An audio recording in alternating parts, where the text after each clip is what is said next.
श्री हनुमते नमः। आप सभी का आपके अपनी चैनल आध्यात्मिक सागर में बहुत बहुत स्वागत है। आज मंगलवार को सुनिए हनुमान जी की कथा। एक नगर में एक वृद्धा रहती थी।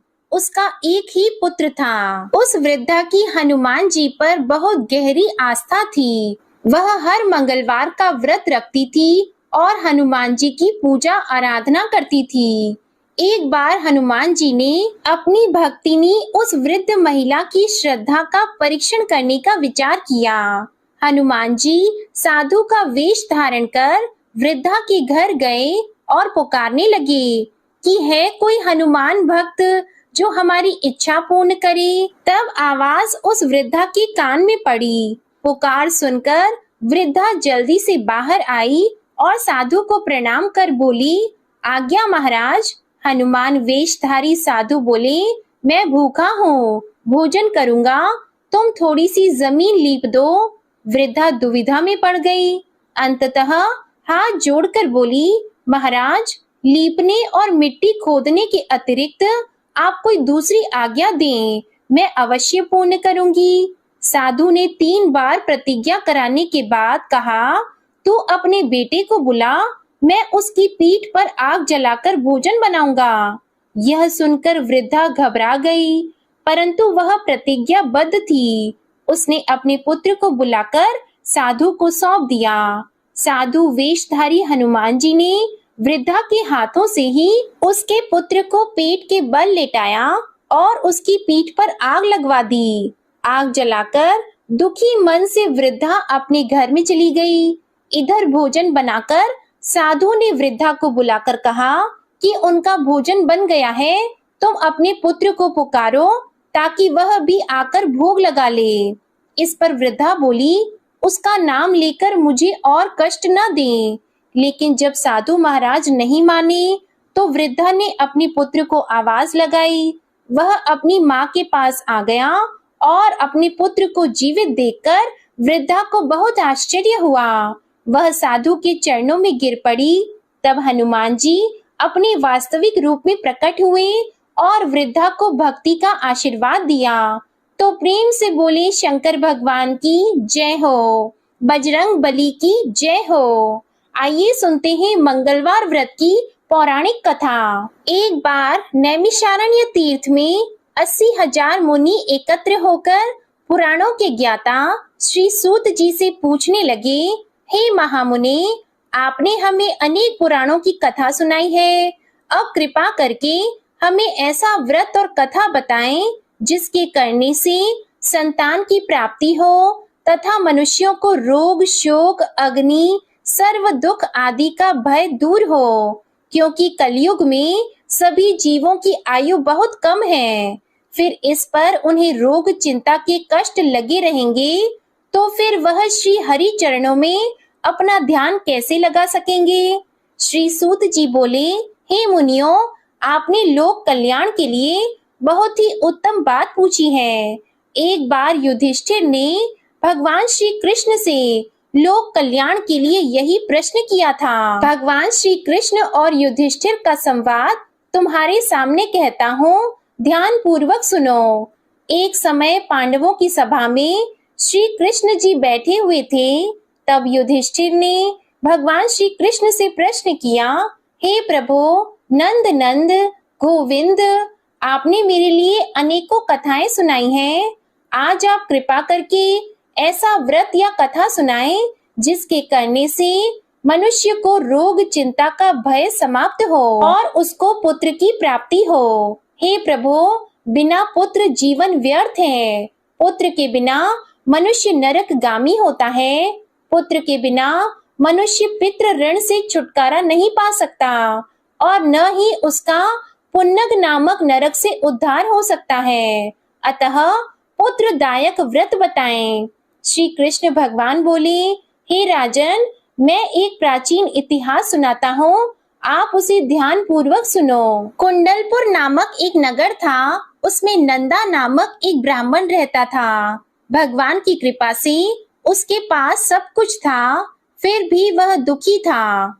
इसका कारण यह था कि ब्राह्मण की स्त्री सुनंदा की कोई संतान नहीं थी। सुनंदा पतिव्रता थी, भक्ति पूर्वक श्री हनुमान जी की आराधना करती थी। मंगलवार के दिन व्रत करके अंत में भोजन बनाकर हनुमान जी की आराधना करती थी। मंगलवार के दिन व्रत करके अंत में भोजन बनाकर हनुमान जी को भोग लगाने के बाद स्वयं भोजन करती थी। एक बार मंगलवार के दिन ब्राह्मणी गृह कार्य की अधिकता के कारण हनुमान जी को भोग नहीं लगा सकी, तो इस पर उसे बहुत ही दुख हुआ। उसने कुछ भी नहीं खाया और अपने मन में प्रण किया कि अब तो अगले मंगलवार को ही हनुमान जी को भोग लगाकर अन्न और जल ग्रहण करूंगी। ब्राह्मणी सुनंदा प्रतिदिन भोजन बनाती, श्रद्धा पूर्वक पति को खिलाती, परंतु स्वयं भोजन नहीं करती और मन ही मन श्री हनुमान जी की आराधना करती थी। इसी प्रकार 6 दिन गुजर गए और ब्राह्मणी सुनंदा अपने निश्चय के अनुसार भूखी प्यासी निराहार रही। अगले मंगलवार को ब्राह्मणी सुनंदा प्रातः काल ही बेहोश होकर गिर पड़ी। ब्राह्मणी सुनंदा की इस असीम भक्ति के प्रभाव से श्री हनुमान जी बहुत प्रसन्न हुए और प्रकट होकर बोले, सुनंदा, मैं तेरी भक्ति से बहुत प्रसन्न हूँ, तो उठ और वर मांग।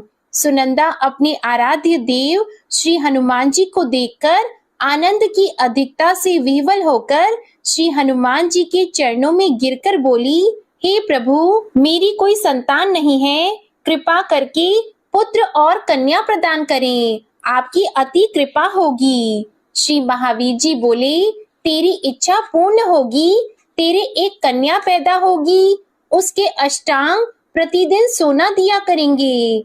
इस प्रकार कहकर श्री महावीर जी अंतर्ध्यान हो गए। ब्राह्मणी सुनंदा बहुत हर्षित हुई और समाचार अपने पति से कहा। ब्राह्मण देव कन्या का वरदान सुनकर कुछ दुखी हुए, परंतु सोना मिलने की बात सुनी तो बहुत प्रसन्न हुए। उन्होंने विचार किया कि ऐसी कन्या के साथ मेरी निर्धनता भी समाप्त हो जाएगी। श्री हनुमान जी की कृपा से वह ब्राह्मणी गर्भवती हुई और 10वें महीने में उसे बहुत ही सुंदर पुत्री प्राप्त हुई। यह बच्ची अपने पिता के घर में ठीक उसी तरह से बढ़ने लगी जिस प्रकार शुक्ल पक्ष का चंद्रमा बढ़ता है। 10वें दिन ब्राह्मण ने उस बालिका का नामकरण संस्कार कराया। उसके कुल पुरोहित ने उस बालिका का नाम रत्नावली रखा, क्योंकि यह कन्या सोना प्रदान किया करती थी। इस कन्या ने पूर्व जन्म में बड़े ही विधान से मंगल देव का व्रत किया था। रत्नावली का अष्टांग बहुत सा सोना देता था। उस सोने से नंदा ब्राह्मण बहुत ही धनवान हो गया। अब ब्राह्मणी सुनंदा भी बहुत अभिमान करने लगी थी। समय बीतता रहा। अब रत्नावली 10 वर्ष की हो चुकी थी। एक दिन जब नंदा ब्राह्मण प्रसन्न चित्त था, तब सुनंदा ने अपने पति से कहा, मेरी पुत्री रत्नावली विवाह के योग्य हो गई है, इसलिए आप कोई सुंदर और योग्य वर देखकर विवाह कर दें। यह सुनकर ब्राह्मण बोला, अभी तो रत्नावली बहुत छोटी है। तब ब्राह्मणी बोली, शास्त्रों की आज्ञा है कि कन्या 8वें वर्ष में गौरी, 9 वर्ष रोहिणी, 10वें वर्ष में कन्या, इसके पश्चात रजस्वला हो जाती है। गौरी के दान से पाताल लोक की प्राप्ति होती है, रोहिणी के दान से बैकुंठ लोक की प्राप्ति होती है, कन्या के दान से इंद्र लोक में सुखों की प्राप्ति होती है। अगर हे पतिदेव रजस्वला का दान किया जाता है तो घोर नरक की प्राप्ति होती है। इस पर ब्राह्मण बोला, अभी तो रत्नावली मात्र 10 ही वर्ष की है और मैंने तो 16-16 साल की कन्याओं के विवाह कराए हैं, अभी जल्दी ही क्या है। तब ब्राह्मणी सुनंदा बोली, आपको तो लोभ अधिक हो गया है लगता है। अगर 11वें वर्ष में विवाह नहीं होता है तो उसमें मासिक धर्म के रक्त का पिता और बड़े भाई को पान करना पड़ता है। शास्त्रों में कहा गया है कि माता, पिता और बड़ा भाई रजस्वला कन्या को देखते हैं तो वह अवश्य ही नरकगामी होते हैं। तब ब्राह्मण बोला, अच्छी बात है, कल मैं अवश्य ही योग्य वर की तलाश में अपना दूत भेजूंगा। दूसरे दिन ब्राह्मण ने अपने दूत को बुलाया और आज्ञा दी कि जैसी सुंदर मेरी कन्या है वैसा ही सुंदर वर उसके लिए तलाश करो। दूत अपने स्वामी की आज्ञा पाकर निकल पड़ा। पंपई नगरी में उसने एक सुंदर लड़के को देखा। यह बालक एक ब्राह्मण परिवार का बहुत गुणवान पुत्र था। इसका नाम सोमेश्वर था। दूत ने इस सुंदर और गुणवान ब्राह्मण पुत्र के बारे में अपने स्वामी को पूर्ण विवरण दिया। ब्राह्मण नंदा को भी सोमेश्वर अच्छा लगा और फिर एक शुभ मुहूर्त में विधि पूर्वक कन्यादान करके ब्राह्मण संतुष्ट हुए। परंतु ब्राह्मण के मन में तो लोभ समाया हुआ था। उसने कन्यादान तो कर दिया था पर वह बहुत ही खिन्न था। उसने विचार किया कि रत्नावली तो अब चली जाएगी और मुझे इससे जो सोना मिलता था वह अब मिलेगा नहीं। मेरे पास जो धन था कुछ तो इसके विवाह में खर्च हो गया और जो शेष बचा है वह भी कुछ दिनों के बाद समाप्त हो जाएगा। मैंने तो इसका विवाह करके बहुत बड़ी भूल कर दी है। अब कोई ऐसा उपाय हो कि रत्नावली मेरे घर में ही बनी रहे, अपनी ससुराल न जाए। लोभ रूपी राक्षस ब्राह्मण के मस्तिष्क पर छाता जा रहा था। रात भर अपनी शैया पर बेचैनी से करवटें बदलते बदलते उसने एक बहुत ही क्रूर निर्णय लिया। उसने विचार किया कि जब रत्नावली को उसका पति सोमेश्वर अपने घर के लिए जाएगा तो वह मार्ग में छिपकर सोमेश्वर का वध कर देगा और अपनी लड़की को अपने घर ले आएगा, जिससे नियमित रूप से उसे सोना भी मिलता रहेगा और समाज का कोई मनुष्य उसे दोष भी नहीं दे सकेगा। जब अगले दिन सुबह हुई तो नंदा और सुनंदा ने अपने जमाई तथा लड़की को बहुत सारा धन देकर विदा किया। सोमेश्वर अपनी पत्नी रत्नावली को लेकर ससुराल से अपने घर की तरफ चल दिया। ब्राह्मण नंदा महालोभ के वशीभूत होकर अपनी मति खो चुका था। पाप पुण्य का उसे विचार नहीं रहा था। अपने भयानक और क्रूर निर्णय को कार्य रूप देने के लिए उसने अपने दूत को मार्ग में अपनी जमाई का वध कराने के लिए भेज दिया था, ताकि रत्नावली से प्राप्त होने वाला सोना उसे हमेशा मिलता रहे और वो कभी निर्धन न हो। ब्राह्मण के दूत ने अपने स्वामी की आज्ञा का पालन करते हुए उसके जमाई सोमेश्वर का मार्ग में ही वध कर दिया। समाचार प्राप्त कर ब्राह्मण नंदा मार्ग में पहुंचा और रोती हुई अपनी पुत्री रत्नावली से बोला, हे पुत्री, मार्ग में लुटेरों ने पति का वध कर दिया है। भगवान की इच्छा के आगे किसी का वश नहीं चलता है। अब तू घर चल, वहां पर ही रहकर शेष जीवन व्यतीत करना। जो भाग्य में लिखा है वही होगा। अपने पति की अकाल मृत्यु से रत्नावली बहुत दुखी हुई। करुण क्रंदन और रुदन करती हुई अपने पिता से बोली, हे पिताजी, इस संसार में जिस स्त्री का पति नहीं है उसका जीना व्यर्थ है। मैं अपने पति के साथ ही अपने शरीर को जला दूंगी और सती होकर अपने इस जन्म को, माता पिता के नाम को तथा सास ससुर के यश को सार्थक करूंगी। ब्राह्मण नंदा अपनी पुत्री रत्नावली के वचनों को सुनकर बहुत दुखी हुआ। विचार करने लगा कि मैंने व्यर्थ ही जमाई वध का पाप अपने सिर लिया है। रत्नावली तो उसके पीछे अपने प्राण तक देने को तैयार है। मेरा तो दोनों तरफ से मरण हो गया। धन तो अब मिलेगा नहीं। जमाई वध के पाप के फलस्वरूप यम यातना भुगतनी पड़ेगी। यह सोचकर वह बहुत ही दुखी हुआ। सोमेश्वर की चिता बनाई गई। रत्नावली सती होने की इच्छा से अपने पति का सिर अपनी गोद में रखकर चिता में बैठ गई। जैसे ही सोमेश्वर की चिता को अग्नि लगाई गई, वैसे ही प्रसन्न होकर मंगल देव वहां प्रकट हुए और बोले, हे रत्नावली, मैं तेरी पति भक्ति से बहुत प्रसन्न हूँ, तू वर मांग। तब रत्नावली ने अपने पति का जीवन दान मांगा। मंगल देव बोले, रत्नावली, तेरा पति अजर अमर है, यह महाविद्वान भी होगा और इसके अलावा तेरी जो इच्छा हो वह वर मांग।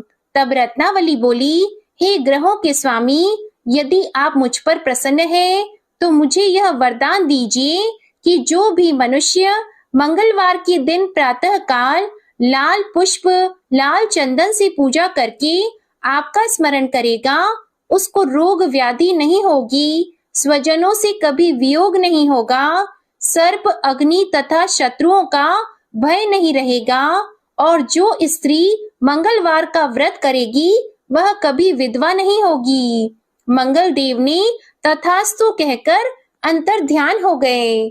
सोमेश्वर मंगल देव की कृपा से जीवित हो उठा। रत्नावली अपने पति को पुनः प्राप्त कर बहुत प्रसन्न हुई और मंगल देव का व्रत प्रत्येक मंगलवार को करके व्रतराज और मंगल देव की कृपा से इस लोक में सुख ऐश्वर्य को भोगते हुए अंत में अपने पति के साथ स्वर्ग लोक को गई। प्रेम से बोलिए जय श्री हनुमान। आइए अब सुनते हैं श्री राम नाम की महिमा। लंकापति रावण के वध के बाद जब अयोध्यापति प्रभु श्री राम की कीर्ति दूर दूर तक फैल रही थी और वह मर्यादा पुरुषोत्तम कहलाने लगे थे, तब एक दिन महादेव शिव की इच्छा भी मर्यादा पुरुषोत्तम श्री राम से मिलने की हुई। पार्वती जी को संग लेकर महादेव जी कैलाश पर्वत से उतरकर अयोध्या नगरी के रास्ते पर चल पड़े। भगवान शिव और माँ पार्वती को अयोध्या आया देखकर राम जी बहुत खुश हुए। माता जानकी ने उनका उचित आदर सत्कार किया और स्वयं भोजन बनाने के लिए रसोई में चली गई। इस बीच भगवान शिव ने श्री राम जी से पूछा, आपके सेवक हनुमान जी दिखाई नहीं दे रहे हैं। तब श्री राम बोले, वे बगीचे में हैं। शिव जी ने श्री राम जी से बगीचे में जाने की अनुमति मांगी और पार्वती जी का हाथ थामकर बगीचे में आ गए। बगीचे की खूबसूरती देखकर उनका मन मोहित हो गया। आम के एक घने वृक्ष के नीचे हनुमान जी दीन दुनिया से बेखबर गहरी नींद में सोए हुए थे और एक लय में खर्राटों से राम नाम की ध्वनि उठ रही थी। चकित होकर शिवजी और माता पार्वती एक दूसरे की ओर देखने लगे। माता पार्वती मुस्कुरा उठी और वृक्ष की डालियों की ओर इशारा किया। राम नाम सुनकर पेड़ की डालियां भी झूमने लगी थी और इनके बीच से भी राम नाम उच्चारित हो रहा था। शिवजी इस राम नाम की धुन में मस्त मगन होकर खुद भी राम राम कहकर नाचने लगे। माता पार्वती जी ने भी अपने पति का अनुसरण किया और अपने कोमल पैर थिरकाने लगी। शिवजी और माता पार्वती जी के नृत्य से ऐसी झनकार उठी कि स्वर्ग लोक के देवता गण भी आकर्षित होकर बगीचे में आ गए और राम नाम की धुन में सभी मस्त हो गए। माता जानकी भोजन तैयार करके प्रतीक्षा कर रही थी, परंतु संध्या घिरने पर भी अतिथि नहीं पधारे। तब अपने देवर लक्ष्मण जी को बगीचे में भेजा। लक्ष्मण जी तो स्वयं को श्री राम का सेवक ही मानते थे, इसलिए बगीचे में आकर जब उन्होंने धरती पर स्वर्ग का नजारा देखा तो स्वयं भी राम नाम की धुन में झूम उठे। महल में माता जानकी जी परेशान हो रही थी कि अभी तक भोजन ग्रहण करने कोई भी क्यों नहीं आया। उन्होंने श्री राम जी से कहा, भोजन ठंडा हो रहा है, चलिए हम ही जाकर बगीचे में से सभी को ले आएं। तब जब राम जी बगीचे में गए तो वहां राम नाम की धूम मची हुई थी। हनुमान जी गहरी नींद में सोए हुए थे और उनके खर्राटों से अभी तक राम नाम ही निकल रहा था। श्री राम भाव विह्वल हो उठे। राम जी ने हनुमान जी को नींद से जगाया और प्रेम से उनकी तरफ निहारने लगे। हनुमान जी प्रभु को आया देखकर शीघ्रता से उठकर खड़े हो गए। नृत्य की सभा भंग हो गई। शिव जी खुले कंठ से हनुमान जी की राम भक्ति की सराहना करने लगे। हनुमान जी सकुचाए लेकिन मन ही मन खुश हो रहे थे। श्री सिया राम ने भोजन करने का आग्रह भगवान शिव जी से किया। सभी लोग महल में भोजन करने के लिए चल पड़े। माता जानकी जी भोजन परोसने लगी। हनुमान जी को भी श्री राम जी ने पंक्ति में बैठने का आदेश दिया। हनुमान जी बैठ तो गए, परंतु आदत ऐसी थी कि राम जी के भोजन परोसने के उपरांत ही सभी लोग भोजन करते थे। आज श्री राम के आदेश से पहले भोजन करना पड़ रहा था। माता जानकी हनुमान जी को भोजन परोसती जा रही थी, परंतु हनुमान जी का पेट ही नहीं भर रहा था।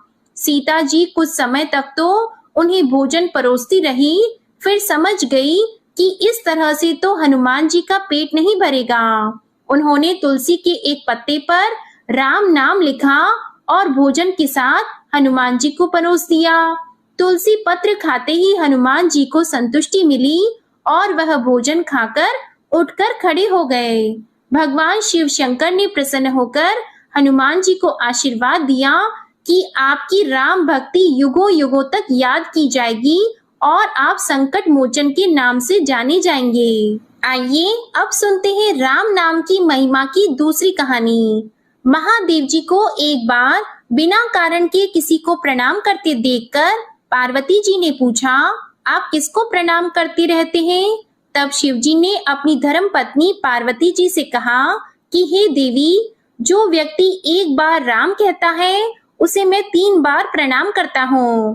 पार्वती जी ने एक बार शिव जी से पूछा, आप शमशान में क्यों जाते हैं और ये चिता की भस्म शरीर पर क्यों लगाते हैं?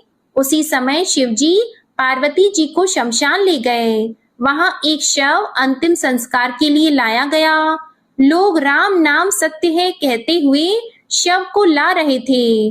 शिव जी ने कहा कि देखो पार्वती, इस शमशान की ओर जब लोग आते हैं तो राम नाम का स्मरण करते हुए आते हैं और इस शव के निमित्त से कई लोगों के मुख से मेरा अति प्रिय दिव्य राम नाम निकलता है। उसी को सुनने मैं शमशान में आता हूँ और इतने लोगों के मुख से राम नाम का जप करवाने में निमित्त बनने वाले इस शव का मैं सम्मान करता हूँ, प्रणाम करता हूँ और अग्नि में जलने के बाद उसकी भस्म को अपने शरीर पर लगा लेता हूँ। राम नाम बुलवाने वाले के प्रति मुझे इतना प्रेम है। एक बार शिव जी कैलाश पर पहुंचे और पार्वती जी से भोजन मांगा। तब पार्वती जी विष्णु सहस्त्र नाम का पाठ कर रही थी। पार्वती जी ने कहा, अभी पाठ पूरा नहीं हुआ है, कृपया थोड़ी देर प्रतीक्षा कीजिए। तब शिव जी ने कहा कि इसमें तो समय और श्रम दोनों लगेंगे। संत लोग जिस तरह से सहस्त्र नाम को छोटा कर लेते हैं और नित्य जपते हैं, वैसा उपाय कर लो। तो पार्वती जी ने पूछा कि वो उपाय कैसे करते हैं, मैं सुनना चाहती हूँ। तो शिव जी ने बताया, केवल एक बार राम कह लो, तुम्हें सहस्त्र नाम भगवान के 1000 नाम लेने का फल मिल जाएगा। एक राम नाम 1000 दिव्य नामों के समान है। तब पार्वती जी ने वैसा ही किया। भगवान बोले, श्री राम राम रामेति रमे रामे मनोरमे सहस्त्र नाम तततुल्यम राम नाम वरानने। यह राम नाम सभी आपदाओं को हरने वाला, सभी संपदाओं को देने वाला दाता है, सारे संसार को विश्राम या शांति प्रदान करने वाला है। इसलिए मैं इसे बार बार प्रणाम करता हूँ। भव सागर की सभी समस्याओं और दुखों के बीजों को भूंज के रख देने वाला, समूल नष्ट कर देने वाला, सुख संपत्तियों को अर्जित करने वाला, यमदूतों को खदेड़ने वाला केवल राम नाम का जप है। इसलिए प्रयास पूर्वक स्वयं भी राम नाम जपते रहना चाहिए और दूसरों को भी प्रेरित करके राम नाम जपना चाहिए। इससे अपना और दूसरों का तुरंत कल्याण हो जाता है। यही सबसे सुलभ और अचूक उपाय है। इसलिए हमारे देश में प्रणाम राम राम कहकर किया जाता है। आइए अब सुनते हैं बिल्व वृक्ष की महिमा। एक बार नारद जी ने भोलेनाथ जी की स्तुति करके पूछा कि प्रभु, आपको प्रसन्न करने के लिए सबसे उत्तम और सुलभ साधन क्या है? हे त्रिलोकीनाथ, आप तो निर्विकार और निष्काम हैं। आप सहज ही प्रसन्न हो जाते हैं। फिर भी मेरे जानने की इच्छा है कि आपको क्या प्रिय है, तब शिव जी बोले, नारद जी, वैसे तो मुझे भक्त के भाव सबसे प्रिय हैं, फिर भी आपने पूछा है तो मैं बताता हूँ। मुझे जल के साथ साथ बिल्व पत्र बहुत प्रिय हैं। जो अखंड बिल्व पत्र मुझे श्रद्धा से अर्पित करते हैं, मैं उन्हें अपने लोक में स्थान देता हूँ। नारद जी भगवान शंकर और माता पार्वती की वंदना करके अपने लोक को चले गए। उनके जाने के पश्चात पार्वती जी ने शिव जी से पूछा कि हे प्रभु, मेरी ये जानने की बड़ी तीव्र इच्छा हो रही है कि आपको बेल पत्र इतने प्रिय क्यों हैं? कृपा करके मेरी जिज्ञासा को शांत कीजिए। तब शिव जी बोले, हे शिवे, बिल्व के पत्ते मेरी जटा के समान हैं। उसका त्रिपत्र यानी 3 पत्ते ऋग्वेद, यजुर्वेद और सामवेद हैं। शाखाएं समस्त शास्त्र का स्वरूप है। बिल्व वृक्ष को आप पृथ्वी का कल्प वृक्ष समझें, जो ब्रह्मा, विष्णु और शिव स्वरूप है। हे पार्वती, स्वयं महालक्ष्मी जी ने शैल पर्वत पर बिल्व वृक्ष रूप में जन्म लिया था। इस कारण भी बेल का वृक्ष मेरे लिए अति प्रिय है। महालक्ष्मी जी ने बिल्व का रूप धरा, ये सुनकर पार्वती जी कौतूहल में पड़ गईं और पार्वती जी कौतूहल से उपजी जिज्ञासा को रोक न पाईं। उन्होंने पूछा, देवी लक्ष्मी ने आखिर बिल्व वृक्ष का रूप क्यों लिया? आप ये कथा विस्तार से कहें। तब भोलेनाथ ने देवी पार्वती जी को कथा सुनाना आरंभ किया। हे देवी, सतयुग में ज्योति रूप में मेरे अंश का रामेश्वर लिंग था। ब्रह्मा आदि देवों ने उसका विधिवत पूजन अर्चन किया था। इसका परिणाम ये हुआ कि मेरे अनुग्रह से वाणी देवी सबकी प्रिय हो गई। वे भगवान विष्णु को सतत प्रिय हो गई। मेरे प्रभाव से भगवान केशव के मन में वाग देवी के लिए जितनी प्रीति उत्पन्न हुई, वह स्वयं लक्ष्मी जी को नहीं भाई। लक्ष्मी देवी का श्री हरि के प्रति मन में कुछ दुराव पैदा हो गया। वह चिंतित और रुष्ट होकर चुपचाप परम उत्तम श्री शैल पर्वत पर चली गईं। वहां उन्होंने तप करने का निश्चय किया और उत्तम स्थान का चयन करने लगी। महालक्ष्मी ने उत्तम स्थान का निश्चय करके मेरे लिंग विग्रह की उग्र तपस्या प्रारंभ की। उनकी तपस्या कठोरतम होती जा रही थी। हे परमेश्वरी, कुछ समय के बाद महालक्ष्मी जी ने मेरे लिंग विग्रह से थोड़ा ऊर्ध्व में एक वृक्ष का रूप धारण कर लिया। अपने पत्तों और पुष्प द्वारा निरंतर मेरा पूजन करने लगी। इस तरह महालक्ष्मी जी ने लाखों वर्षों तक घोर आराधना की। अंततः उन्हें मेरा अनुग्रह प्राप्त हुआ। मैं वहां प्रकट हुआ और देवी से इस घोर तप की आकांक्षा पूछकर वर देने को तैयार हुआ। महालक्ष्मी जी ने मांगा कि श्री हरि के हृदय में मेरे भाव से वाग देवी के लिए जो स्नेह हुआ है वह समाप्त हो जाए। तब शिव जी बोले, मैंने महालक्ष्मी जी को समझाया, श्री हरि के हृदय में आपके अतिरिक्त किसी और के लिए कोई प्रेम नहीं है। वाग देवी के प्रति उनका प्रेम नहीं अपितु श्रद्धा है। यह सुनकर लक्ष्मी जी प्रसन्न हो गईं और पुनः श्री विष्णु के हृदय में स्थित होकर निरंतर उनके साथ विहार करने लगी। हे पार्वती, महालक्ष्मी के हृदय का एक बड़ा विकार इस प्रकार दूर हो गया। इस कारण हरिप्रिया उसी वृक्ष रूप में सर्वदा अतिशय भक्ति से भरकर यत्न पूर्वक मेरी पूजा करने लगी।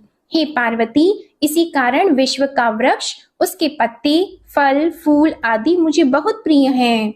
मैं निर्जन स्थान में बिल्व वृक्ष का आश्रय लेकर रहता हूँ। बेल वृक्ष को सदा सर्व तीर्थ में एवं सर्व देवमय मानना चाहिए। बिल्व पत्र, बिल्व फूल, बिल्व वृक्ष अथवा बिल्व काष्ठ के चंदन से जो मेरा पूजन करता है वह भक्त मेरा अति प्रिय है। बिल्व वृक्ष को शिव के समान ही समझो। वह मेरा शरीर है जो बिल्व पर चंदन से मेरा नाम अंकित करके मुझे अर्पण करता है। मैं उसे सभी पापों से मुक्त करके अपने लोक में स्थान देता हूँ। हे देवी, उस व्यक्ति को स्वयं लक्ष्मी जी भी नमस्कार करती है जो मेरा पूजन करते हैं।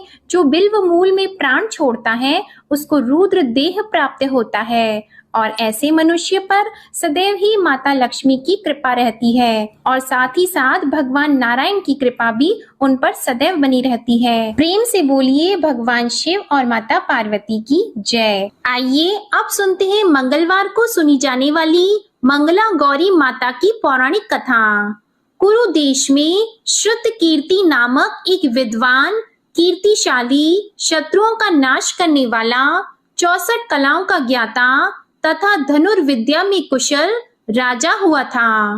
पुत्र के अलावा अन्य सभी शुभ चीजें उस राजा के पास थी, इसलिए वह राजा संतान के विषय में अत्यंत चिंतित हुआ और जब ध्यान पूर्वक देवी की आराधना करने लगा, तब उसकी कठोर तपस्या से देवी प्रसन्न हो गई और उससे यह वचन बोली कि हे सुव्रत, वर मांगो। तब श्रुतकीर्ति बोला, हे देवी, यदि आप मुझ पर प्रसन्न हो तो मुझे सुंदर पुत्र दीजिए। हे देवी, आपकी कृपा से अन्य किसी भी वस्तु का अभाव नहीं है।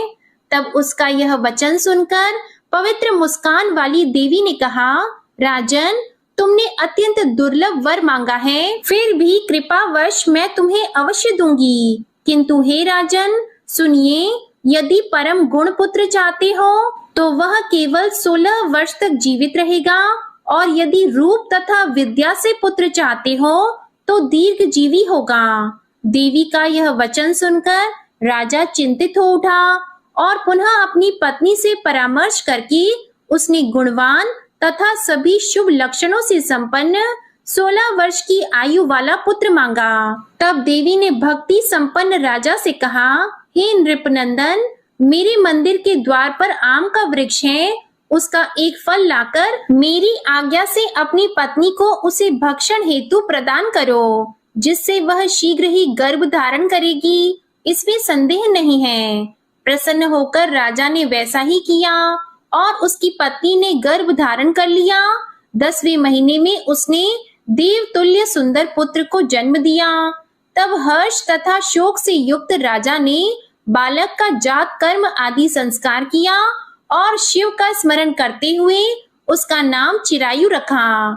इसके बाद पुत्र के 16 वर्ष के होने पर पत्नी सहित राजा चिंता में पड़ गए और वे विचार करने लगी कि यह पुत्र बड़े कष्ट से प्राप्त हुआ है और मैं इसकी दुखद मृत्यु अपने ही सामने कैसे देख सकूंगा। ऐसा विचार करके राजा ने पुत्र को उसके मामा के साथ काशी भेज दिया। प्रस्थान के समय राजा की पत्नी ने अपने भाई से कहा कि आप मेरे पुत्र को काशी ले जाइए। मैंने भगवान मृत्युंजय से पूर्व में पुत्र के लिए प्रार्थना की थी और कहा था कि हे विश्वेश, आप जगतपति की यात्रा के लिए मैं उस पुत्र को अवश्य भेजूंगी। अतः आप मेरे पुत्र को आज ही ले जाइए और सावधानी पूर्वक इसकी रक्षा कीजिएगा। अपनी बहन की यह बात सुनकर भांजे के साथ वह चल पड़ा। कई दिनों तक चलते चलते वह आनंद नामक नगर में पहुंचा। वहां सभी प्रकार की समृद्धियों से संपन्न वीरसेन नाम वाला राजा रहता था। उस राजा की एक सर्व लक्षण संपन्न युवावस्था प्राप्त मनोहर और रूप लावण्यमयी मंगला गौरी नामक कन्या थी। उत्तम सौंदर्य अभिवृद्धि को प्राप्त वह कन्या किसी समय सखियों के साथ नगर के उपवन में क्रीड़ा करने के लिए गई हुई थी। उसी समय वह चिरायु तथा उसका मामा वे दोनों भी वहां पहुंच गए और उन कन्याओं को देखने की लालसा से वहीं विश्राम करने लगे। इसी बीच विनोद पूर्वक क्रीड़ा करती हुई उन कन्याओं में से किसी एक ने कुपित होकर राजकुमारी को राणा यह कुवचन कह दिया। तब उस अशुभ वचन को सुनकर राजकुमारी ने कहा कि तुम अनुचित बातें क्यों बोल रही हो? मेरे कुल में तो इस प्रकार की कोई नहीं है। मंगला गौरी की कृपा से तथा उनके व्रत के प्रभाव से विवाह के समय जिसके सर पर मेरे हाथ से अक्षत पड़ेंगे, हे सखी, वह यदि अल्प आयु वाला भी होगा तो भी चिरंजीवी हो जाएगा। इसके बाद वे सभी कन्याएं अपने अपने घर चली गईं। उसी दिन राजकुमारी का विवाह था। बालिक देश के दृढ़धर्मा नामक राजा के सुकेत नाम वाले पुत्र के साथ उसका विवाह निश्चित किया गया था। वह सुकेत विद्याहीन, कुरूप तथा बहरा था। तब सुकेत के साथ आए हुए उन लोगों ने विचार किया कि इस समय कोई दूसरा श्रेष्ठ वर ले जाना चाहिए और विवाह संपन्न हो जाने के बाद वहां सुकेत पहुंच जाए। तो उन लोगों ने चिरायु के मामा के पास जाकर याचना की कि आप इस बालक को हमें दे दीजिए, जिससे हमारा कार्य सिद्ध हो जाए। इस पृथ्वी पर परोपकार के समान दूसरा कोई धर्म नहीं है। तब उनकी बात सुनकर चिरायु का मामा मन ही मन बहुत प्रसन्न हुआ, क्योंकि इसने उपवन में पहले ही कन्या मंगला गौरी की बात सुन ली थी। फिर भी उसने एक बार कहा कि आप लोग इसे किस लिए मांग रहे हैं? कार्य की सिद्धि हेतु वस्त्र, अलंकार आदि मांगे जाते हैं, वर तो कहीं भी नहीं मांगा जाता। तथापि आप लोगों का सम्मान रखने के लिए मैं इसे दे रहा हूँ। इसके बाद चिरायु को वहां ले जाकर उन लोगों ने विवाह संपन्न कराया। सप्तपदी आदि के हो जाने पर रात्रि में शिव पार्वती की प्रतिमा के समक्ष उस चिरायु ने हर्ष युक्त होकर मंगला गौरी के साथ शयन किया। उसी दिन चिरायु के 16 वर्ष पूर्ण हो चुके थे और अर्धरात्रि में साक्षात काल सर्प रूप में वहां आ गया। इसी बीच संयोगवश राजकुमारी जाग गई। उसने उस महासर्प को वहां देखा और वह भय से व्याकुल होकर कांपने लगी। तभी उस कन्या ने धैर्य धारण किया, 16 उपचारों से सर्प की पूजा की और पीने के लिए उसे दूध दे दिया। उसने दीनता भरी वाणी में उस सर्प की प्रार्थना की और स्तुति की। मंगला गौरी प्रार्थना करने लगी कि मैं उत्तम व्रत को करूंगी जिससे मेरे पति जीवित रहें। यह जिस तरह से चिरकाल तक जीवित रहें, आप वैसा कीजिए। इतने में सर्प वहां स्थित एक कमंडल में प्रवेश कर गया और उस मंगला गौरी ने अपनी कंचुकी से उस कमंडल का मुंह बांध दिया। इसी बीच उसका पति अंगड़ाई लेकर जाग गया और अपनी पत्नी से बोला, हे प्रिये, मुझे भूख लगी है। तब वह अपनी माता के पास जाकर खीर, लड्डू आदि ले आई और उसके द्वारा दिए भोज्य पदार्थ को उसने प्रसन्न मन होकर खाया। भोजन के बाद हाथ धोते समय उसके हाथ से अंगूठी गिर पड़ी। तांबूल खाकर वह पुनः सो गया। उसके बाद मंगला गौरी कमंडल को फेंकने के लिए जाने लगी। विधि की कैसी गति है कि उस कमंडल में से बाहर की ओर जगमग करती हुई हार कांति को देखकर वह आश्चर्यचकित हो गई। घट में स्थित उस हार को उसने अपने कंठ में धारण कर लिया। इसके बाद कुछ रात शेष रहते ही चिरायु का मामा आकर उसे ले गया। इसके बाद वर पक्ष के लोग सुकेत को वहां ले आए। उसे देखकर मंगला गौरी ने कहा कि यह मेरा पति नहीं है। तब उन सभी ने उससे कहा कि हे शुभे, तुम यह क्या बोल रही हो? यहाँ तुम्हारा कोई परिचायक हो तो उसे हम लोगों को बताओ। मंगला गौरी बोली, जिसने रात में 9 रत्नों से बनी अंगूठी दी है, उसकी अंगुली में इसे डालकर परिचायक निशानी देख ले। मेरे पति ने रात्रि में मुझे जो हार दिया था, उसके रत्नों का समुदाय कैसा है, उस बात को ये बताएं। ये तो कोई अन्य ही है। इसके अलावा रात में परस्पर भाषण तथा भोजन आदि जो कुछ किया गया था, उसे भी यह बता दें, तब यह निश्चय ही मेरे पति हैं। इस प्रकार उसका वचन सुनकर सभी ठीक है कहने लगे, किंतु जब एक भी बात ना मिली, तब सभी ने सुकेत को उसका पति होने से निषिद्ध कर दिया और वर पक्ष वाले जिस तरह से आए थे उसी तरह से चले गए। उसके बाद अपने वंश को बढ़ाने वाली महान यश से संपन्न तथा परम मनस्वी मंगला गौरी के पिता ने अन्न पान आदि का सत्र चलाया। उन्होंने वर पक्ष का वृतांत कानों कान सुन लिया कि स्वरूप से कुरूप होने के कारण लोगों के द्वारा किसी अन्य को वर के रूप में आदर पूर्वक लाया गया था। तब उन्होंने अपनी कन्या को पर्दे के भीतर बिठा दिया। उसके बाद 1 वर्ष बीतने पर यात्रा करके चिरायु अपने मामा के साथ यह देखने आया कि विवाह के बाद वहां क्या हुआ।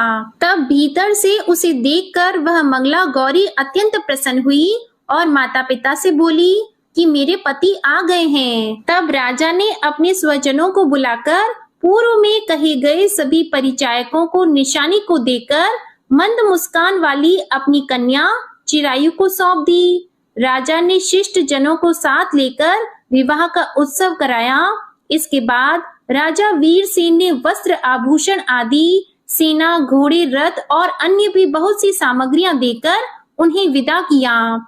उसके बाद कुल को आनंदित करने वाला वह चिरायु पत्नी तथा मामा को साथ लेकर सेना के साथ अपने नगर पहुंचा लोगों के मुख से उसे आया हुआ सुनकर उसके माता पिता को विश्वास नहीं हुआ।